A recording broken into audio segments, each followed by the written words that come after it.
এখনকার তো fan base হচ্ছে সেলফি তোলা। হ্যাঁ, সেলফিটা তোলার পর আর চেনে না, কিন্তু চেনে না, হ্যাঁ, ইউজুয়ালি যেটা হয় যে আসলে একটা সেলফি তুলি, সেলফি তোলার সময় কানে কাছাকাছি যখনই আসে তখন বলে আমি না আপনার ভিডিও দেখি মোবাইলে, ভিডিও দেখে বলে ভিডিও দেখি মোবাইলে। ও মাই গড। তার মনে হয় এটা নাটক না, এটা কন্টেন্ট না, এটা ওটিটি না, তার কাছে শুধু আমি একটা ভিডিওর অবজেক্ট, যেটা সে মোবাইলে দেখে আরও 10টা ভিডিওর মতো।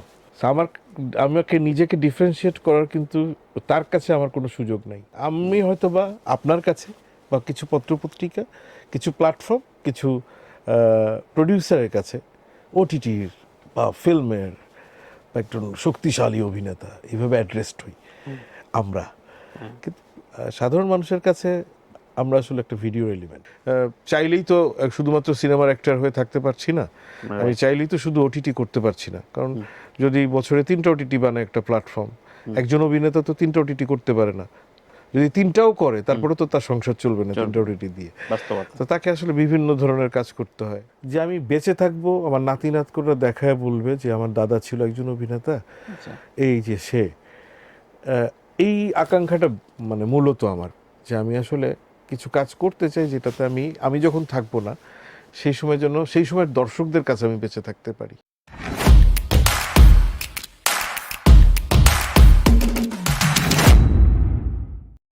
আলী কেমন আছেন? আমার নাম তানভীর তারেক। ভালো আছো, আপনি কেমন আছেন? জি, ভালো আছি। ঈদের আগে এমনিতে আপনাদের কাজ বেড়ে যায়, তো এই ব্যস্ততাটা কেমন লাগে? মানে আপনাদের ব্যস্ততা কয়েক রকম হয়, যে আমি এই কয়েকটা সিরিয়ালে প্রচণ্ড ব্যস্ত থাকি, আবার কিছু ভালো কাজ হচ্ছে সেই ব্যস্ততা থাকে। কেউ কেউ বলেন যে পেশাদার অভিনেতা হলে আপনার এমন ব্যস্ততা থাকতে হবে যে মাসে 20 দিনের ভেতরে 10 দিন আপনার খুব মন খারাপ নিয়ে কাজ করতে হবে। ব্যাপারগুলো কি সত্যি? হ্যাঁ, অনেকাংশেই সত্যি যে মন খারাপ নিয়ে কাজ করতে হবে, মানে আপনার মন চাচ্ছে না, কিন্তু করতে কিন্তু হচ্ছে। আপনাকে করতে হচ্ছে। যেমন ঈদের কথা বললেন, ঈদের সময় তো নর্মাল টাইমের থেকে একটু খরচপাতি বেশি হয়। হ্যাঁ, হ্যাঁ, তো এই খরচ মেটানোর জন্য এমন অনেক কিছু কাজও বলে করতে দেন। হয় যে কাজ হয়তো বা এমনি সময় করতাম না, তো একটু মন খারাপ নিয়ে তো করতে হয় সেক্ষেত্রে। আচ্ছা, আচ্ছা। তো আপনি পেশাদার অভিনেতা না অপেশাদার অভিনেতা? আমি পেশাদার হওয়ার চেষ্টারত অভিনেতা। আচ্ছা।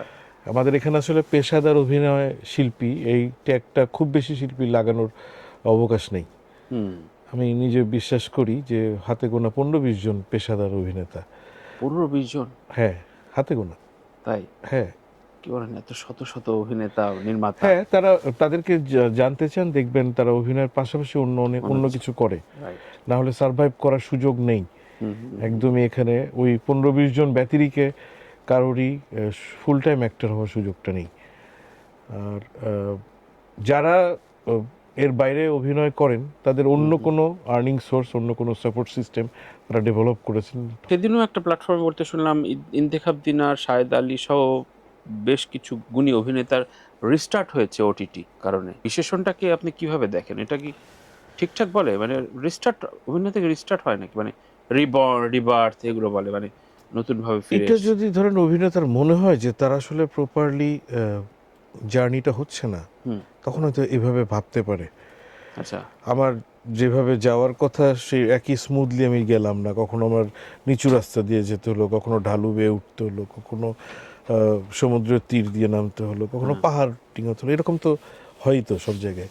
কারণ আপনি কোনটাকে আসলে মনে করছেন আপনার জন্য স্ট্রাগল, সেই বিচারে হয়তো বা রিস্টার্ট টার্মটা আপনি ব্যবহার করতে পারেন। বাট আমার একটু আপত্তি আছে রিস্টার্ট টার্মটাতে, যে ওটিটি তো ঠিকঠাক মতো স্টার্টই হতে পারলো না, রাইট। তারা আমার কিভাবে প্রসঙ্গ রিস্টার্ট করাবে অন্য কাউকে, এইটা নিয়ে আমার যথেষ্ট পরিমাণে দ্বিধা আছে, ডাউট আছে আর কি। যে বাংলাদেশে যেভাবে ওটিটি চলছে, আপনি হিসাব করে দেখেন, আমরা যদি গত বছরের হিসাব করি, যে কটা অ্যাক্টিভ প্ল্যাটফর্ম আছে প্রত্যেকে কটা কাজ করেছেন, মানে এটা কটা, মানে সেটা যদি আমি নাম মেনশন না করেই বলছি, এক একটা প্ল্যাটফর্ম 3টা 4টা ম্যাক্সিমাম 3টা 4টা, কিন্তু খুব কম ওটিটি করেছে। তো একটা ইন্ডাস্ট্রিতে যদি অ্যাক্টিভ প্ল্যাটফর্ম 2টা থাকে, তার মধ্যে যদি 3টা কাজ হয় তারা করে এবং অন্যরা যদি 4টা করে, তাহলে 7টা কাজ। 7টা কাজ দিয়ে আপনি বলতে পারেন যে একটা ইন্ডাস্ট্রির একটা এর মধ্যে কিং টিং বলে ফেলছেন তো, কিং কুইন। হ্যাঁ, হ্যাঁ, মানে কিং হওয়ার তো একটা জার্নি থাকতে হবে। হ্যাঁ। তো আপনি এইটা দিয়ে তো একটা ইন্ডাস্ট্রিকে জাজ করতে পারেন না, বা একটা সেক্টরের ডেভেলপমেন্টকে তো জাজ করার সুযোগ নাই। কিন্তু একজন সাধারণ মানুষকে যদি বলি যে বিভিন্ন মাধ্যমে টিভিতে দেখে আপনাদের কন্টেন্ট, মোবাইলে দেখে, চায়ের দোকানে দেখে, তাকে তো জিজ্ঞাসা করলে আমরা পাই যে এত শত শত নাটক হচ্ছে, শত শত কাজ হচ্ছে। তাদের কাছে না আমরা আসলে ওই ভিডিওর এক একজন পারফর্মার বলবো না, ভিডিওর এক একটা পার্ট। কখনো রাস্তাঘাটে যদি কখনো এই ছবি তুলতে আসে, এখনকার তো ফ্যান বেজ হচ্ছে সেলফি তোলা। সেলফি তোলা, হ্যাঁ, সেলফিটা তোলার পর আর চেনে না, কিন্তু চেনে না, হ্যাঁ। ইউজুয়ালি যেটা হয় যে আসলে একটা সেলফি তুলি, সেলফি তোলার সময় কানে কাছাকাছি যখনই আসে তখন বলে আমি না আপনার ভিডিও দেখি মোবাইলে, ভিডিও দেখে বলে ভিডিও দেখি মোবাইলে। ও মাই গড। তার মনে হয় এটা নাটক না, এটা কন্টেন্ট না, এটা ওটিটি না। তার কাছে শুধু আমি একটা ভিডিওর অবজেক্ট, যেটা সে মোবাইলে দেখে আরও 10টা ভিডিওর মতো। So আমাকে নিজেকে ডিফারেন্সিয়েট করার কিন্তু তার কাছে আমার কোনো সুযোগ নাই।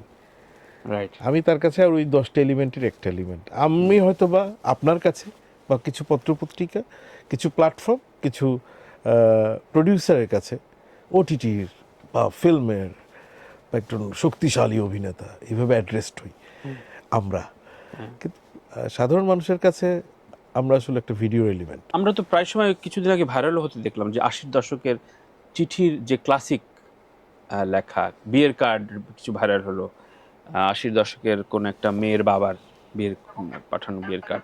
তখন সেই ক্লাসিক থেকে কি আমরা মানে এই 2026-এ অবদান হয়েছে? মানে ধরেন ওই সময়ের যে কাজগুলো হয়েছে ওই কাজগুলো তো সবাই খুব সন্তুষ্ট নিয়ে, মানে আহসান আলী সিডনি বলেন, গোলাম মোস্তফা, তারপরে যদি হুমায়ুন ফরিদি, আফজাল ভাইয়ের ইয়ে বলি, তারাও তো খুব একটা সন্তুষ্টি নিয়ে কাজ করেছে।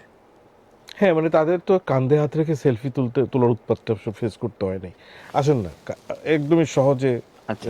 করে নেওয়া যে বিষয়টা, একদমই মোবাইলের কারণে একদম নিজের ইন্টিমেট ভাবার তো সুযোগ নেই। এই যে আহসান আলী সিডনির কথা বললেন, বা গোলাম মুস্তফা সাহেব বা হুমায়ুন ফরিদি সাহেব, যাদেরই কথাই বলি, এনাদেরকে তো আসলে দেখতে গেলে কারো কারো ক্ষেত্রে টিকিট কেটে সিনেমা বড় পর্দায় দেখতে হতো, একটু দূরবর্তী ইয়ে ছিল। যদি টেলিভিশনের পর্দায়ও দেখতে হতো, সব জায়গায় টেলিভিশন ছিল না, সবার বাড়িতে এত সহজে দেখাও যেত না। যখন সহজেও দেখা যেত তখনও কিন্তু তাদেরকে ওই কাঁধে হাত রাখার মতো কাছের মনে হতো না।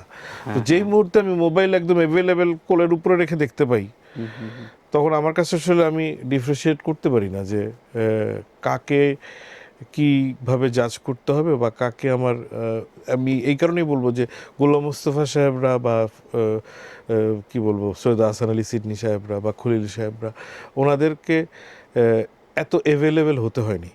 তাদেরকে একটু দূরবর্তী জায়গা থেকেই, একটু রেসপেক্টেড জায়গা থেকেই ট্রিট করে এসছে যখন তারা কাজ করেছে। মানে সময় প্রযুক্তির দোষ দিয়ে তো কোনো লাভ না, এটা প্রযুক্তির দোষ না, আসলে আমি বলবো না এটা দোষ। এটা হচ্ছে আমাদের নিজেদের যে অ্যাভেলেবিলিটি ঘটেছে, সেটাতে আমি আসলে নিজেকে কোথায় নিয়ে যেতে চাই, নিয়ে যাব, আমার নিজস্ব চয়েসের ব্যাপারই আসলে। এটা আমি প্রযুক্তির দোষ তো দেই না। আমি চাইলেই তো শুধুমাত্র সিনেমার অ্যাক্টর হয়ে থাকতে পারছি না, আমি চাইলেই তো শুধু ওটিটি করতে পারছি না। কারণ যদি বছরে 3টা ওটিটি বানায় একটা প্ল্যাটফর্ম, একজন অভিনেতা তো 3টা ওটিটি করতে পারে না।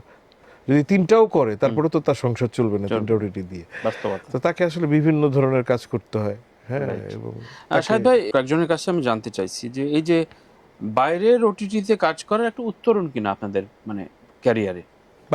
বাইরে বলতে কলকাতা এইচবিও বলি, বা বাংলাদেশে প্রায় আমি অনেকে শুনছি প্রায় 80% অভিনেতা অভিনেত্রী সিভি জমা দিয়ে আসছে বা পোর্টফোলিও জমা দিয়ে আসছে কাজ করার জন্য। এবং নিছে কি হ্যাঁ দিয়েছে, না নিয়েছে কি কেউ নেয়ার রেশিও খুবই কম, মানে যদি রেগুলারলি কাজ না করতে পারে, একজন কাজ করলো এরপরে হারায় গেল, সনিতে দুজন কাজ করছে হারায় গেল, রেগুলারলি কি ডিমান্ড তৈরি হয়েছে তা কিন্তু না। এবং তারাই তাদেরকে তখনই নেবে যখন তাদের পারপাসটুকু সার্ভ করার প্রয়োজন হবে। মানে যে সিভি সার্ভ করছে বা যে সিভি ড্রপ করছে তার কোয়ালিটি জাজ করে তো নিচ্ছে না, তার মানে ইউনিকনেসের জন্য তো নিচ্ছে না।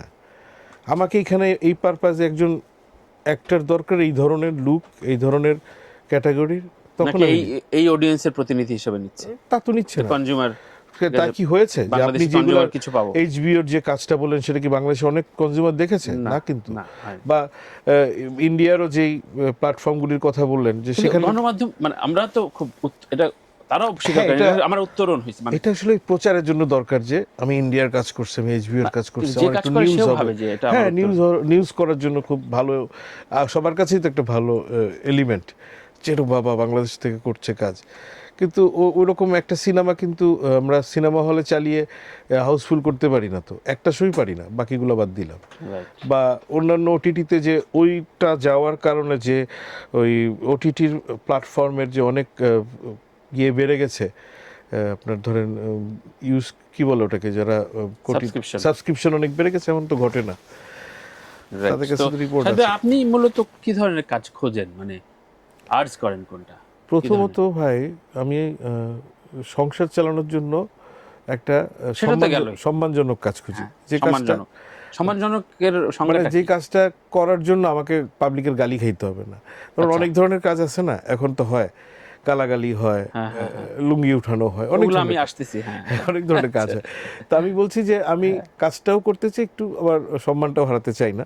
আচ্ছা। যে কারণ একটা ফ্যামিলি নিয়ে চলতে হয়, তো কারণ ছেলের মেয়ের বন্ধু বান্ধব, স্কুলের টিচার এরকম এরা তো দেখে, হ্যাঁ। তো ওইটাও মেনটেন করতে। আর এইটা সংসার চলার পরে যেটা হয় যে আমি বেঁচে থাকবো, আমার নাতি নাতকুরা দেখায় বলবে যে আমার দাদা ছিল একজন অভিনেতা, আচ্ছা। এই যে সে, এই আকাঙ্ক্ষাটা মানে মূলত আমার, যে আমি আসলে কিছু কাজ করতে চাই যেটাতে আমি যখন থাকবো না সেই সময় জন্য সেই সময়ের দর্শকদের কাছে আমি বেঁচে থাকতে পারি। প্রাসঙ্গিক থাকবেন সেই সময়। হ্যাঁ। তো সেই ধরনের কাজ মানে বছরে কেমন পান? হ্যাঁ, বছরে পাই বলাটা ঠিক হবে না, আমি এখন পর্যন্ত পাইছি কিনা আমার সন্দেহ আছে। আমি এখন সেটা তো- পর্যন্ত পাইনি যে কাজটা আমার মনে হবে যে না, আমি মানে কালোত্তীর্ণ হয়েছে, আমি যখন থাকবো না সেই কাজটা আমাকে রিপ্রেজেন্ট করবে, এমন কাজ আমি বলতে পারবো না। মানে আমি খুঁজে পাই না, চেষ্টা করি, এখনো আচ্ছা। পাইনি। এই যে এত এত কাজের অফার বা সিটিং দেওয়ার ক্ষেত্রে নতুন অনেক বিশাল ব্যাচ এসছে গত 8-10 বছরে। এদেরকে আপনি এমনি চেনেন কিভাবে? মানে ও যে ওর ভিশনটা আসলে ফুলফিল করতে পারবে। ওর হয়তো 1-2টা রেফারেন্স আছে, কারো হয়তো রেফারেন্স নাই। আপনার সাথে বসতে চাইলো। হুম। ওর ভিশনটা আপনি বুঝেন কিভাবে? মূলত যাদের কাজ নেই হ্যাঁ। তাদের তো আসলে কথা ছাড়া বোঝার উপায় নেই, প্রথম তো। তারপর হচ্ছে যে লেখাটা, যে চিন্তাটা সে দেখায়, আচ্ছা। সে কি করতে চায় এবং সেটা সে কি ওয়েতে করতে চায়।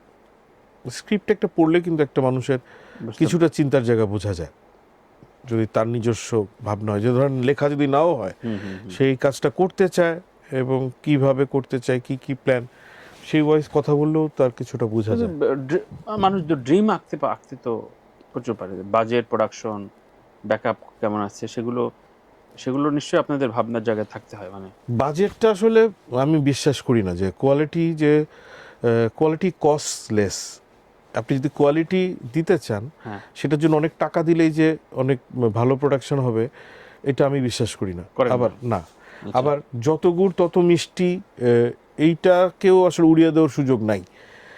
মানে আমি মনে করি দুইটা তর্কই আছে। হ্যাঁ, চরম। আমি মনে করি যে ধরেন একজন যে পারে, হ্যাঁ। তার আসলে অনেক টাকার প্রয়োজন নাই, অনেক মানে ব্যাপক ক্যানভাসের গল্প বলা ছাড়া, মানে অনেক বড় ক্যানভাসের গল্প বলা ছাড়া অনেক টাকা দিয়েই যে সে আসলে ভালো কাজ করতে পারবে সেরকম না। আমি অনেকের সাথে কাজ করেছি, অনেক অল্প টাকায় অনেক কোয়ালিটি প্রোডাকশন বানিয়েছে, আচ্ছা। এরকম আমি দেখেছি। ও। এবং একটা সময়ে তো প্রচুর কাজ আমি নিজেও ডিরেক্ট ইনভলভ ছিলাম, যেগুলো আসলে অনেক কস্টলি ছিল না টাকার অঙ্কে। আচ্ছা আচ্ছা। মানে টাকায় ঠেকে না এটা আসলে। আমার এরকম আমার লাগে নেই ওরকম। আচ্ছা আচ্ছা। এখন আপনি যদিও আমি কি রেফারেন্স গল্প ধরে দেখছেন? সৃজিতকেও প্রশ্ন করছিলাম, এই সিটে এসে বলতে যে না, আপনি যখন ভাববেন প্রোডাকশনটা আমার এখানে 3টা রোলস রয়েস রাখবে গল্পের সাথে মিলাই, তখন তো আপনার বাজেট লাগবে। হ্যাঁ, ওইটা মানে কি ভাবছেন আপনি আপনার যদি- গল্প ভাবনা অনুযায়ী। হ্যাঁ। কিন্তু 3টা রোলস রয়েসের জায়গায় যদি 3টা রয়্যাল এনফিল্ড দিয়ে হয়, ধরেন আমি বললাম যে যদি ওই গল্প, তো সাথে সাথে কম্প্রোমাইজ হচ্ছে তো আপনার সাথে। ওইটা স্টোরিতে যদি ডিমান্ড করে, আর আপনার স্টোরিতে যদি আপনার মনে হয় না আমি আইফেল টাওয়ার উপর থেকে জাম্প করতে হবে আমার, তখন তো আপনার বাজেট বাড়বেই। কিন্তু ওই জাম্পটা যদি আপনি কেওক্রাডাঙ্গের উপর দিয়ে দেন, তখন তো অনেক বেশি আপনাকে এক্সপেন্সিভ ইয়ে দিতে হবে না। এইটা ম্যারিট কথা বলে। হ্যাঁ, এটা আসলে ডিপেন্ড করছে আমি কিভাবে দেখছি, তার দেখাটাও তো আমাকে জাজ করে দিচ্ছে তাকে। মানে আপনি যে বললেন না কিভাবে জাজ করছি, যে আমি ওই অর্থেই বলেছি যে খুব টাকা দিলেই যে আমি অনেক বাজেট দিলাম বলেই যে সৃজিতের ছবিটাই যে ছবি, মেজবাহ রহমান সুমনের ছবিটা যে ছবি না, আমি এরকম মনে করি না। আমি যে রাইট। গল্পটা বলতে পারে সুন্দর করে তারটাই